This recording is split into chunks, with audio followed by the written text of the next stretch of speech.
সালমান শাহ দেখতে খুব সুন্দর, ও আমাকে অনেক বেশি পছন্দ করতো। কিন্তু বিয়েতে আমার বাবা মার অমত ছিল, সেই অমত থেকেই আমার এক শাশুড়ি নীলা চৌধুরীর আমার মায়ের প্রতি একটা সাংঘাতিক ক্ষোভ। I am openly challenging on your interview that Aziz মাহমুদের সাথে আমার কোনোদিনও কোথাও কিছুই ঘটনা ঘটে। আমাকে কেন এই থ্রেটগুলো দেওয়া হচ্ছে? Why? I am not scared of her. আবার উনি কিন্তু টেনশনটা সম্পূর্ণ ওনার দিকে নেয়। ইমনের সাথে সাথে আমি নীলা চৌধুরী, ভাই আমরা তো এখন পর্যন্ত অমিতাভ বচ্চনের মায়ের নামই জানি না। ডনের সাথে আমার রিলেশনশিপটা আমরা একদম ভাই বোন, কিন্তু ডনের সাথে যে ছবিটা, I have very strong objection. মানে ওনাকে যেন সবাই একদম মাদার টেরিজা, মা, উনি হচ্ছেন মা, ওনাকে সবাই আম্মা বলে রাখতে হবে। ইমন যেদিন মারা যায় 6 তারিখে, 5 তারিখ পর্যন্ত আমার নামে কোনো বদনাম কোনো কাগজে জীবনে আসেনি। এটা কেন বলো তো? হ্যালো এভরিওয়ান, আসসালামু আলাইকুম। আমি রিদি। আজকে চলে আসলাম আমার নতুন এপিসোড, ফেস কার্ডের নতুন এপিসোড নিয়ে। অ্যান্ড আজকে আমাদের সাথে, আমি যার সাথে আজকে যার বাসায় আড্ডা দিতে চলে এসেছি, তাকে আপনারা সবাই চিনেন। আমার সাথে এখন উপস্থিত আছে সামিরা হক, যাকে আমরা সবাই আসলে চিনি। আমরা প্রতিদিনই আসলে গতানুগতিক অনেক ধরনের নিউজই বা স্টোরি সামির আপুর কাছ থেকে শুনে থাকি, বাট আজকে অনেক অজানা কথা সামির আপুর সাথে হবে। সো চলুন আমরা আজকে একটু সামির আপুর সাথে কথা বলি। আপু কেমন আছেন? আলহামদুলিল্লাহ ভালো আছি, তুমি কেমন আছো? আমি ভালো আছি, বাট আপনি অনেক স্ট্রং একটা পারসন। মানে আমি যতটুকু দেখলাম, আমি আপনাকে আসলে অনেক বছর ধরে ফলো করি, কিন্তু আমার আপনার সাথে আসলে ওভাবে কথা কখনো হয়নি। বাট এই যে আমি এখন এই যে আমাদের যতক্ষণ ক্যামেরা সেট করতে টাইম লাগলো, আমি তখন দেখলাম যে আপনি বারবার হলো একটা টেনশনে ছিলেন যে লাইক সোশ্যাল মিডিয়াতে মানুষ কি বলবে, মানে এটা করা যাবে না, সো এটা করা যাবে না। এই যে মেন্টালি ফিজিক্যালি এই যে প্রেশারটা 28 বছর ধরে আপনি নিয়ে আসতেছেন, মানে এটা কিভাবে আপনি হ্যান্ডেল? ফার্স্টলি আমি এটা তোমাকে বলবো যে you the first women female যে আমাকে ইন্টারভিউ করছো। তো এই জন্য আমার জন্য মনে হয় আমার এই পয়েন্টটা তুমি একমাত্র বুঝতে পেরেছো, এতদিন কেউ বুঝেনি। আমি বসে আছি, বিকজ আমার কাছে এখন তোমরা বুঝো এটা জিনিসটা যে যেহেতু সালমান শাহকে নিয়ে যেহেতু আমার একটা সারাক্ষণ কথা হচ্ছে এবং চলছে এবং বছরের পর বছর এক যুগ 2 যুগ চলে গেল, হ্যাঁ, এরকম করতে করতে 3 যুগে চলে যাবে অলমোস্ট। হ্যাঁ, তো আমার একটা it's like a kind of আমার মেন্টালি আমি নিজেই নিজেকে টিউন করে ফেলেছি যে কে আমাকে কিভাবে দেখছে, বা আমার সব কিছুর মধ্যে খুঁত ধরার চেষ্টা করছে, বা আমার একটা ভয় থাকে যে কি বলবে, হ্যাঁ কেন বলবে। কিন্তু এখন না সময় এসেছে যেখানে আমি চাচ্ছি নিজেই যে কথা বলতে চাই। আমার এখন অনেক কিছু কথা বলার আছে যেগুলো আমি আসলে মনে করি আমার আরো অনেক আগে বলা উচিত ছিল, যেটা আমি বলিনি। যদি আমি বলতাম তাহলে হয়তো মানুষের হয়তো ভুল বোঝাবুঝি হতো না। মানে একই কোশ্চেনই সবাই করে যে লাইক রাইট, অ্যাবসলিউটলি, কিভাবে আপনি পরিচয়, এটা সেটা অনেক ধরনের কোশ্চেন আপনাকে করা হয়। এটা তো মোটামুটি সবাই আমার থেকে বেশি জেনে গেছে। অনেকে মেন্টাল হেলথ বা আপনি কি ফিল করছেন এটা কেউ কখনো জানতে চায় না। বা আপনার 3 সন্তান, তাদেরকে আপনি বড় করছেন, বা তাদের উপরে কি এফেক্ট পড়ছে, এটা একটা খুব সুন্দর একটা কোয়েশ্চেন। বিকজ এটা তুমি বুঝো, অ্যাজ এ মাদার আমাদের একটা দায়িত্বটা সবচেয়ে বড়। হ্যাঁ, and as a motherhood we want to enjoy our motherhood and give our children a very secure and protected life. তুমিও একটা মা, তুমিও বুঝো যে আমি পুরো দুনিয়া একদিকে, আমার বাচ্চা একদিকে। হ্যাঁ, তো সেইভাবে করে আমিও নিশ্চয়ই চাই সেটা। কিন্তু যখন মানুষ আমার বাচ্চাদেরকে অ্যাটাক করে এবং আমার বাচ্চাকে নিয়ে কথা বলে, সেখানে কিন্তু আমি ছাড় দিই না। অ্যাটাক কি কখনো এরকম হয়েছে? অবশ্যই করেছে। ওনা সালমানের মা নিজেই অ্যাটাক করেছেন আমার ছেলেকে, এবং আমার ছেলেকে নিয়ে অনেক প্রশ্ন তুলেছেন। এবং আমার মানে আমার বড় সন্তান, আমার বড় বাচ্চা, যেরকম উনি বলেছেন যে 96-এ একটা ডিএনএ টেস্ট করা উচিত আমার ছেলের, টু ফাইন্ড আউট দ্যাট মানে এটা তার বলা দরকার নেই ডিএনএ টেস্ট কেন করে। তো এটা কি আশ্চর্য কথা। আমার ছেলের জন্ম হচ্ছে 2000, তার মানে কি আমি 4 বছর আমার বাচ্চা আমার সাথে ছিল? মানে এটা একটা অবাস্তব, অবান্তর কথা। হ্যাঁ, তো উনি সাংঘাতিক, she is a story teller, she is she is what you call politician in every sense, বুঝছো? সে হচ্ছে স্টার প্লাসের কোনো শাশুড়ি থেকে কোনো অংশে কম না। আমি সত্যিকারে চাই না কোনো মেয়ের এরকম লাইফে কোনো শাশুড়ি হোক। আমার 2টা মেয়ে আছে, যত মেয়ে আছো তোমরা যারা আছো সবাই, কারোর লাইফে এরকম একটা শাশুড়ি যেন কারোর না হয়। আপু অনেক অল্প বয়সে আমি অনেক ছোট ছিলাম বলেই তো উনি এত কিছু করতে পেরেছেন। এখন আসলে এখন যদি করতো তাহলে তো ওনার খবর হয়ে যেত, কারণ আমি তো এখন লাইভেই চলে যেতাম। তখন তো এগুলো আমার স্কোপ ছিল না। না, আসলে তখন আমাদের টেকনোলজি আসলে এত ছিল একদম না, উই আমরা হ্যাড জানতাম না নাথিং। আমার আসলে। কোনো, we didn't even have online, আমাদের ওয়াইফাই ছিল না, মোবাইল তো দূরের কথা।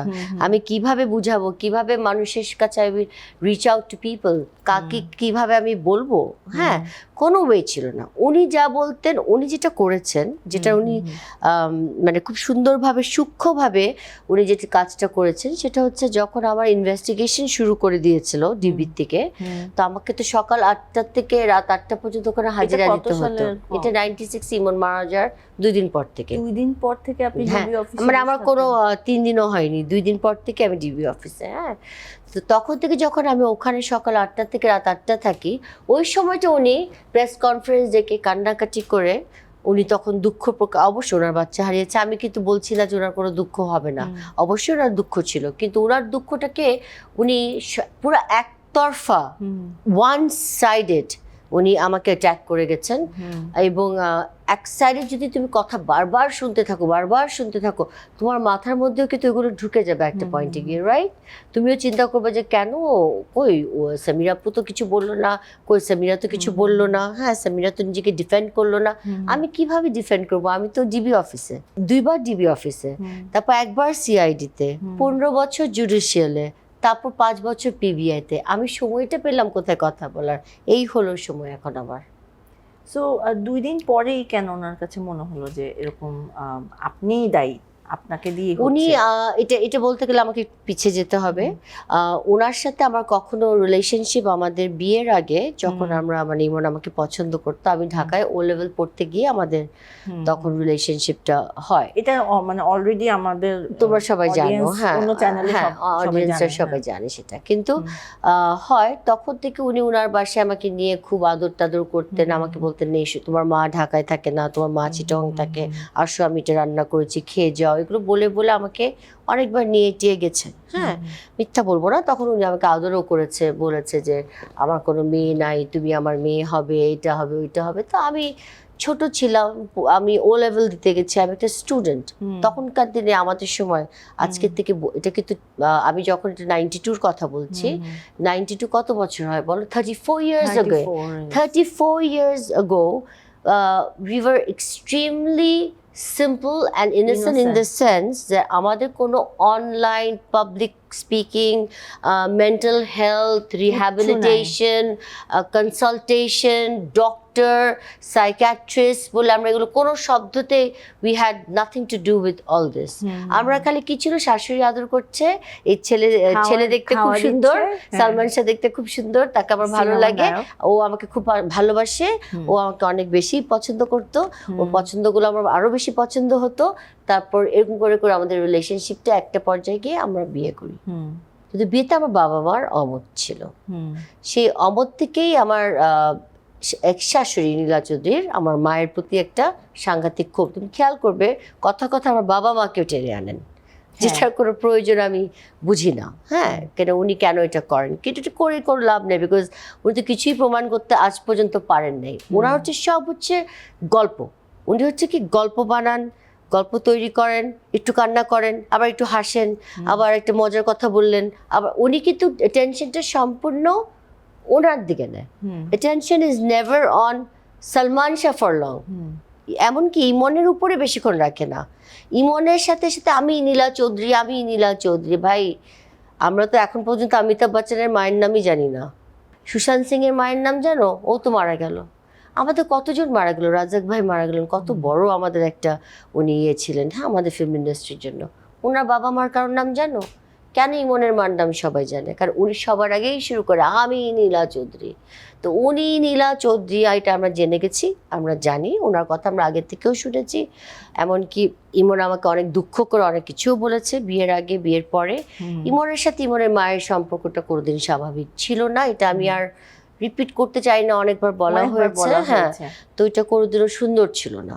বাট বিয়ের পরে আপনার মানে ম্যারিড লাইফ, আপনার জয়েন্ট ফ্যামিলি ছিলেন আমি যতটুকু জানি, ওটা কেমন ছিল? মানে নর্মাল একটা স্বাভাবিক, ওটা একটা হেল্প ছিল।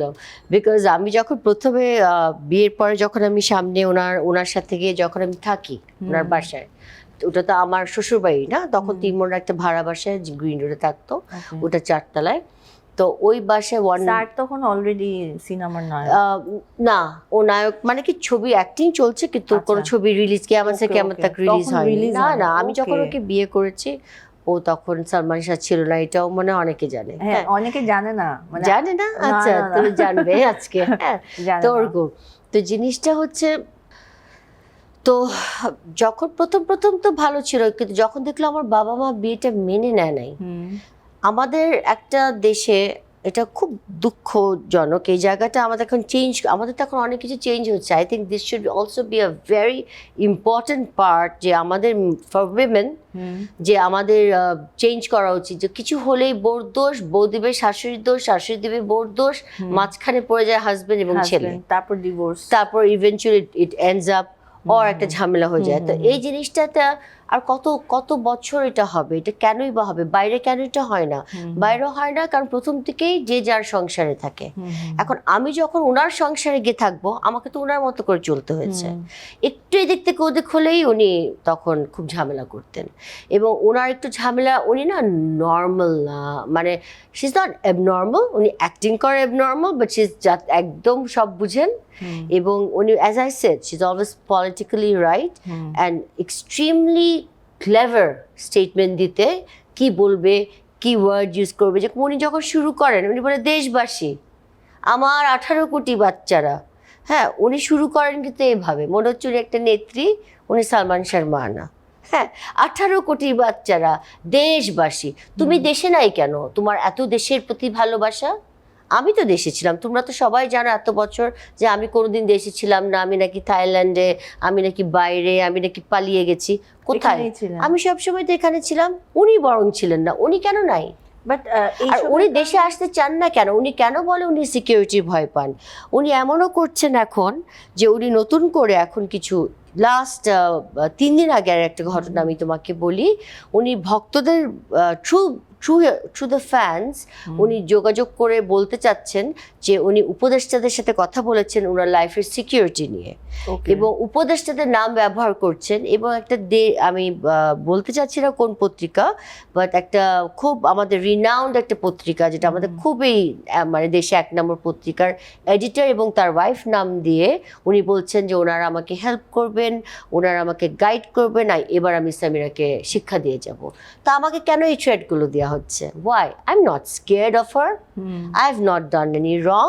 আমার এখানে 2 বার ডিবি হলো, 1 বার সিআইডি হলো, 15 বছর জুডিশিয়াল হলো, পিবিআই 5 বছর হলো, 2 বার পোস্টমর্টম হলো, অটোপসি, তারপর ভিসেরা রিপোর্ট হলো, কেমিক্যাল রিপোর্ট হলো, ইমন চিঠি লিখে গেছে নিজের হ্যান্ডরাইটিংয়ে। হ্যাঁ, ওটা সিআইডি স্পেশালিস্ট, হ্যান্ডরাইটিং স্পেশালিস্টদের ওটাকে ইয়ে করা হয়েছে, ওটাকে বলেছে যে ওর হ্যান্ডরাইটিং এটা অ্যানালাইসিস করি। এক্স্যাক্টলি।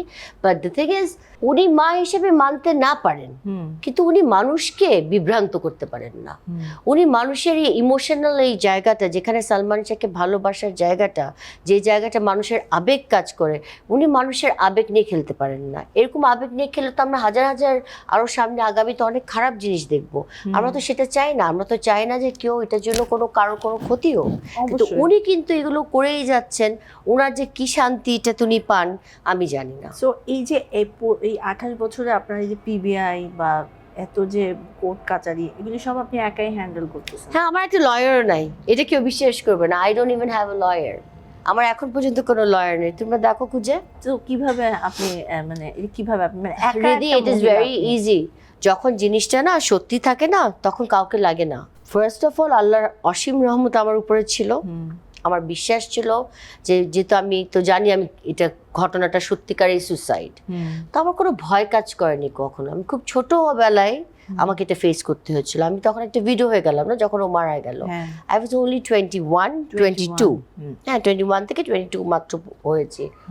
তো ওই 22 ইয়ার্সে গিয়ে কিন্তু I had to handle the DB, I had to handle the CID একা, উইদাউট এনিওয়ান রিপ্রেজেন্ট। আর শোনো, ওই এত অল্প বয়সে প্রথম দিন ভয় পেয়েছিলাম একটু। প্রথম দিন ভয় পেয়েছি যে আমি কোথায় আসছি, আমি তো কোনোদিন পুলিশ স্টেশনই দেখিনি তার আগে।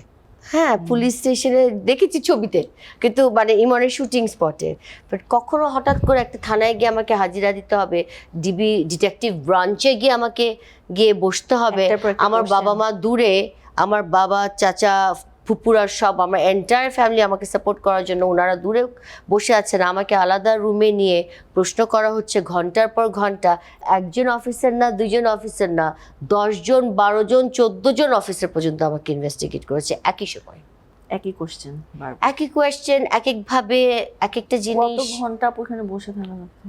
মানে এটা তো এক এক দিন এক এক এক এক রকম ছিল, এটা আমি তোমাকে একটা ফিক্সড টাইম বলতে পারবো না, কিন্তু আমি তোমাকে বলতে পারবো যে সকাল 8টায় আমার হাজিরা টাইম ছিল, সকাল 9টায় আমাকে বাসা থেকে বের হয়ে যেতে হতো 8টায়, যেটা আমি ধানমন্ডি ছিলাম।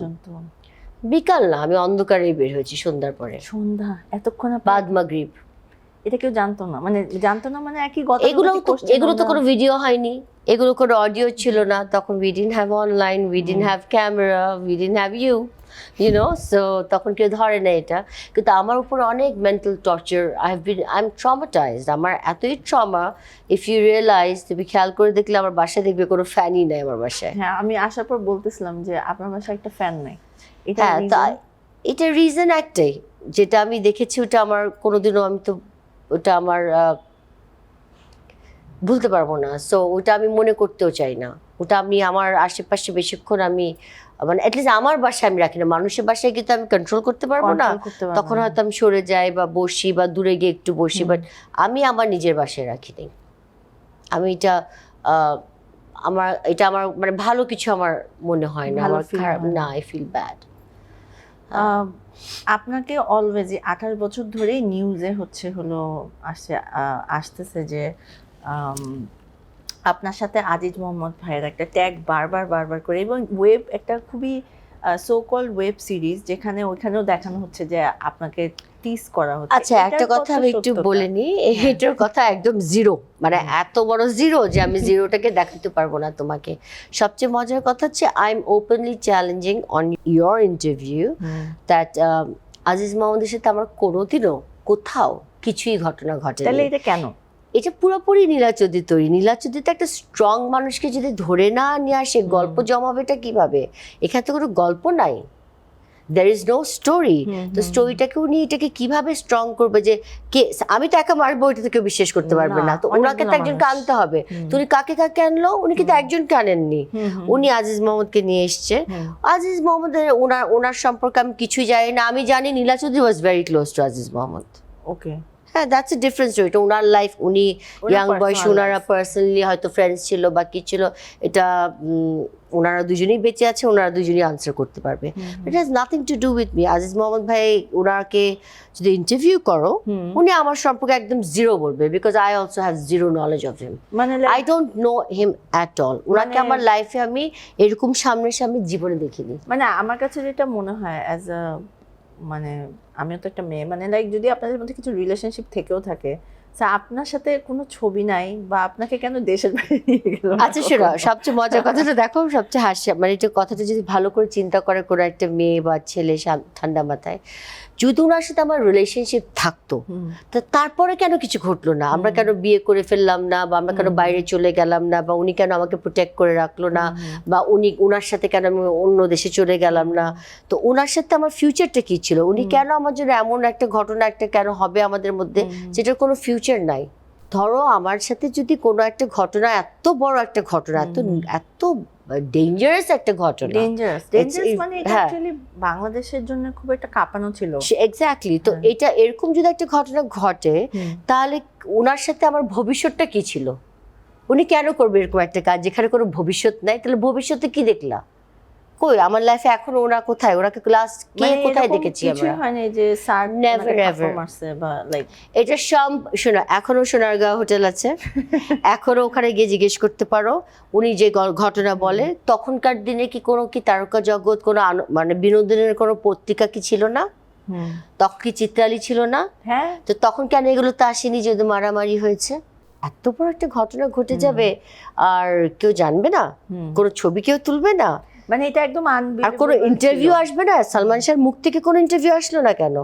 সালমান শাহ দেয়া কোনো ইন্টারভিউ দাও না যেখানে ও নিজে বলেছে যে আজিজ মোহাম্মদ ভাই আমার ওয়াইফকে এরকম করেছে, বা আজিজ মোহাম্মদ ভাই খারাপ মানুষ, এটা কি বা আপনি অন্য কোনো ইন্টারভিউতে ডন বলেছেন? খারাপ। ডনকে নিয়েও কিন্তু আমার অনেক কিছু বলার ডন আছে। ভাইকে নিয়ে যেটা হয় যে লাইক আপনার সাথে লাইক নরমাল আপনার একটা কক্সবাজারের কোনো শুটিং এ একসাথে গ্রুপ, শুনো, ডন ছিল ইমনের প্রতিটা ছবির ভিলেন, আমরা সারাক্ষণ একটা গ্রুপের মতো না থাকতাম। লাইক যারাই নায়ক হ্যাঁ। হয় ওনাদের সাথে একটা ফ্রেন্ড অলওয়েজই থাকে, এটা Right. এটাই হলো ইন্ডাস্ট্রির নিয়ম। এটা নায়ক নায়িকার ব্যাপারেও নায়ক নায়িকা থাকে, সবার হ্যাঁ, ব্যাপারে থাকে। It's the Help same. হ্যাঁ, করার জন্য একজন মানুষ ইভেন মডেলিং এও তোমাদের একটা জগৎ, সবার ফ্রেন্ডস থাকে। তারপর সারাদিন আমরা 24 ঘন্টা কাজ করি, তখন আমাদের যেটা হয় যে সাথে কেউ থাকলে একটু কথা বলার মানুষ লাগে বা হেল্প বা কাজগুলি গুছানোর একজন এটা না মানুষ লাগে। এরকমও না রিদি, এখানে হয়েছে কি দুজনের ক্যারিয়ারটা একই ছিল। একই ছিল, হ্যাঁ, হ্যাঁ, একজন ছিল ভিলেন, একজন ছিল So হিরো। একসাথেই থাকতে হ্যাঁ, সো হতো। They were very good friends. Okay. এবং ডন আমার থেকে ছোট, ডন বয়সেও আমার থেকে ছোট, এবং ডন আমাকে ভাবি করে ডাকে, এবং ডন আমার পা ধরে সালাম করতো। এখন তো আমরা এগুলো বুঝি যেগুলো নিয়ম না, কিন্তু এক সময় ছিল ঈদের জন্য এগুলো করতো। হ্যাঁ,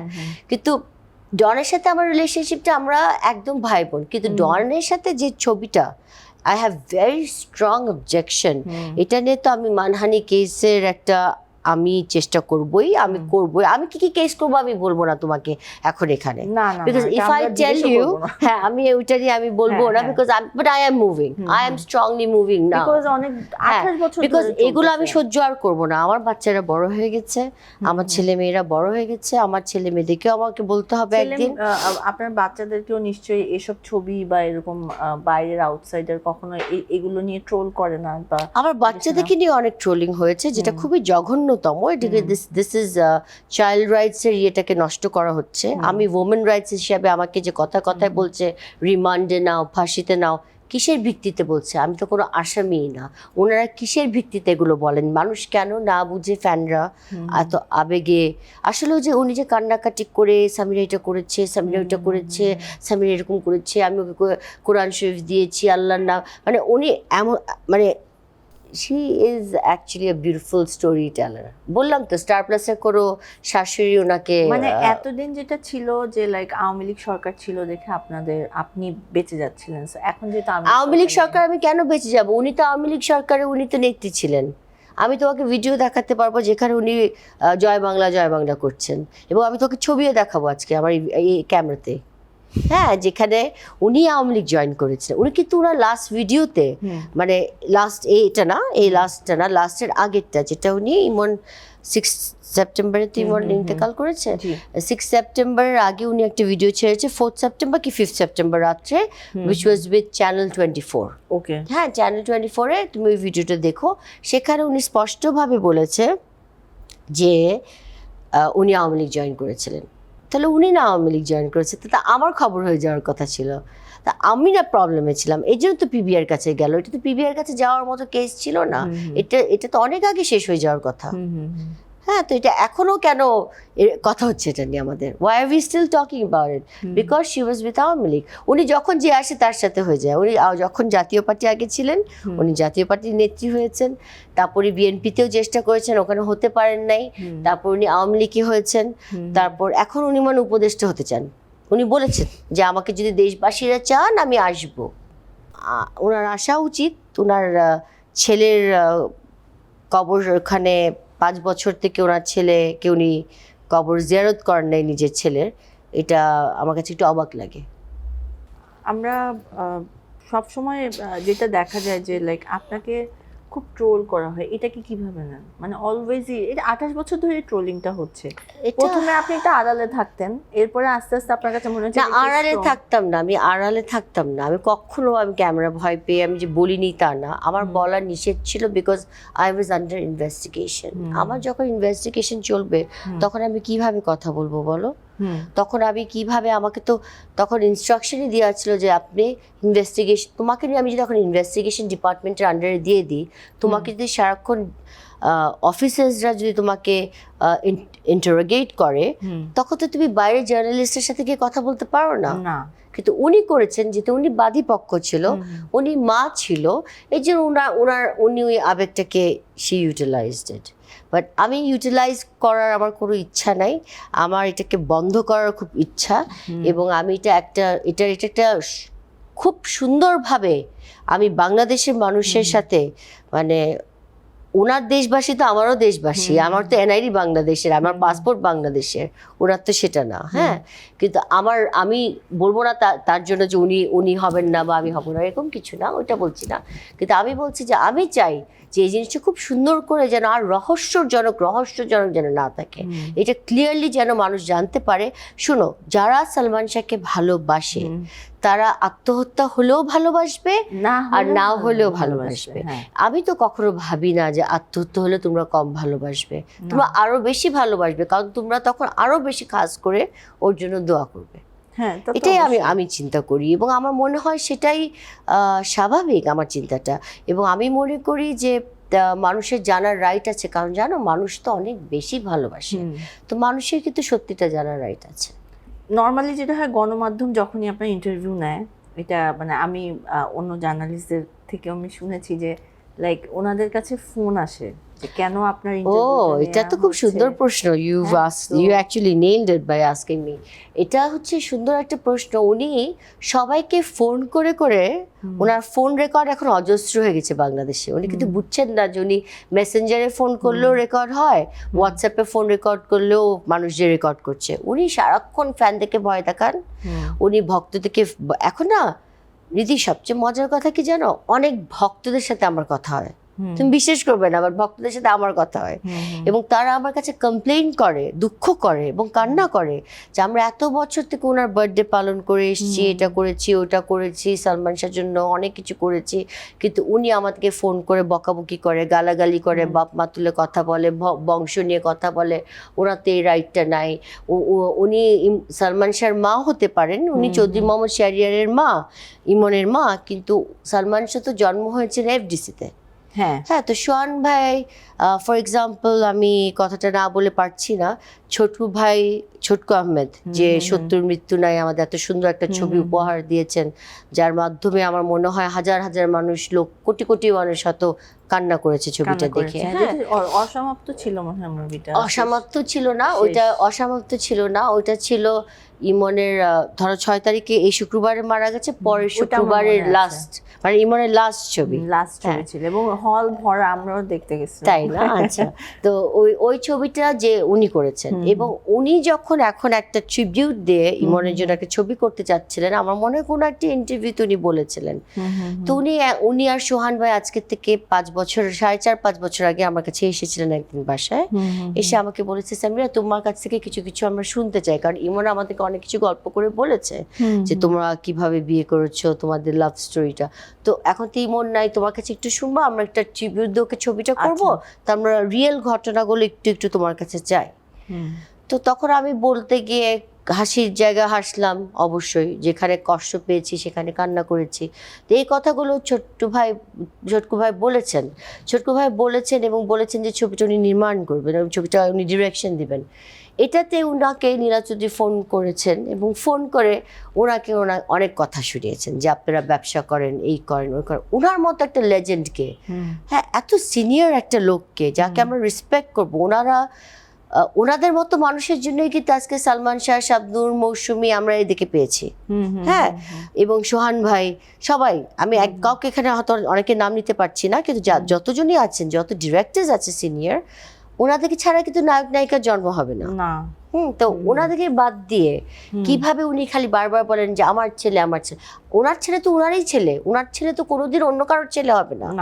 কিন্তু Salman Shah is public, right? For example, তুমি যদি চিন্তা করো, প্রিন্সেস ডায়নার কথা যদি আমরা বলি, প্রিন্সেস ডায়না যখন মারা যায় অনেক বিতর্কিত, ওটাও ছিল। হ্যাঁ, অনেক বিতর্কিত তো ছিল। প্রিন্সেস ডায়ানাকে নিয়ে অনেক ছবি হয়নি এখন, আমরা নেটফ্লিক্সে পাচ্ছি না, দ্য হ্যাঁ। ক্রাউন, প্রিন্সেস ডায়ানাকে নিয়ে অনেক কিছু লিখছে না। হ্যাঁ। কোথায় ওই দেশের রানীও তো অবজেকশন দিতে পারছেন না। কিন্তু বাংলাদেশের জন্য তো সালমান শাহ, আমাদের জন্য তো আসলে ওনাকে তো আমরা স্বপ্নের নায়ক হিসেবে, এটা তো না একটা ট্যাগ, উনি স্বপ্নের নায়ক। সো ডেফিনেটলি এটা তো আসলে হওয়া উচিত। না, আমি সেটাই বলতে চাচ্ছিলাম তোমাকে যে উনি কেন এটা বন্ধ করতে চান, উনার কিসের এত ভয় যে কি সত্যি কথা বের হয়ে আসবে। এবং তুমি একটু আগে হইচইর কথাটা বলেছো, ওটা প্রশ্নটার উত্তর আমি দিইনি। হ্যাঁ, ওটার উত্তর আমি দিইনি। ওইটা এই কারণে বিকজ ওই হইচইর ঘটনাটা প্রথমেই যখন আমি জানতে পারলাম যে ওরা প্রথমেই ক্লিয়ার করে দিয়েছিল যে এটা সালমান শাহর উপরের স্টোরিটা না, যদিও ওরা they tried, I know that they tried to get. ওখানে আপনাকে কিন্তু কোনোভাবে কালার করা, মানে লাইক কালার করা, মানে আমি জাস্ট এটা বোঝাতে চাচ্ছি যে কোনোভাবে আপনাকে এক্সপোজ করার মতন কিছু ছিল না। মানে নর্মালি আপনি ফ্যাশন করতে, মানে আপনাকে দেখানো হয়েছে যে আপনি একটা শিফন শাড়ি পরে বসে আছেন, এখনের মতো না, বসে আছেন, নাহলে হলো হাজবেন্ডের সাথে ঝগড়া করতেছেন, খালি ঝগড়া করছে, খালি ঝগড়া, খালি ঝগড়াই হয়। এছাড়া কিন্তু আপনাকে নিয়ে মানে ওইভাবে যে আপনি তাকে কোনো মানে ইনফ্লুয়েন্স করছেন, আসলে এগুলোকে আমি ধরি না। এগুলোকে আমি ফার্স্ট অফ অল আমি এগুলোকে নিয়ে বলতে চাই everybody has a right to do anything in this country. Okay, এটা আমাদের দেশ, আমাদের দেশে তোমার যা ইচ্ছা তুমি তা করবে, আমার যা ইচ্ছা আমি তা করব, সবার রাইট আছে, কেউ কারো রাইট আমরা নষ্ট করতে পারবো না। আমি দেখি নাই, সত্যি কথা বলতে আমি দেখি নাই, কারণ দেখলে আমার হয়তো ভালো লাগবে না দেখে আমি দেখি নাই। কিন্তু আমার ফ্যামিলি দেখে আমাকে বলেছে, আমি আমার বোনকে বলেছি তুমি দেখে আমাকে বলো। হ্যাঁ, তো সে আমাকে বলেছে যে তোমাকে এরকম দেখিয়েছে। আচ্ছা দেখালেই তো আর আমি হয়ে গেলাম না। আর ওরা বারবার ডিসক্লেইমার দিচ্ছে না, যেটা শোনো একটা ছবিতে যখন ডিসক্লেইমার দিয়ে দিচ্ছে বারবার, যেটা কোনো ক্যারেক্টারাইজেশন এখানে কারোর উপরে না, এটা সামিরা না, এটা সালমান শাহ না, হ্যাঁ, আমাদের নাম ব্যবহার করা হচ্ছে না, তখন তুমি কি করতে পারবে?